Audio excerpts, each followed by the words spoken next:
ចូលឆ្នាំហើយអញ្ចឹងអត់ទៅមានភ្ញៀវទេអញ្ចឹងពេលគេហៅរាំងលឿនតិចហើយក្រែងចិត្តភ្ញៀវថ្ងៃនេះវារាំងរសៀលដែរបានចាប់ផ្ដើមមានភ្ញៀវខ្ញុំមកដល់ឃើញមានម្នាក់គាត់អ៊ុតសក់ត្រង់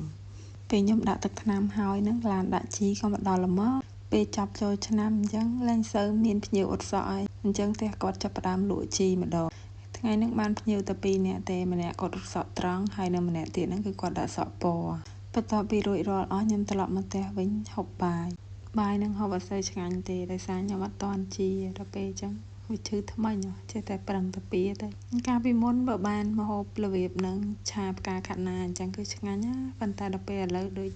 ហូបលែងកើតមានអារម្មណ៍ថាហូបអីក៏លែងឆ្ងាញ់ដែរឥឡូវមិនដឹងថារកអីហូបឲ្យវាបានយើងឆ្ងាញ់អញ្ចឹងពេលខ្លះឃ្លានប៉ុន្តែមិនដឹងហូបអីងាកទៅមើលទៅអានេះក៏មិនមែនអានោះក៏មិនមែនពេលខ្លះសុខចិត្តអត់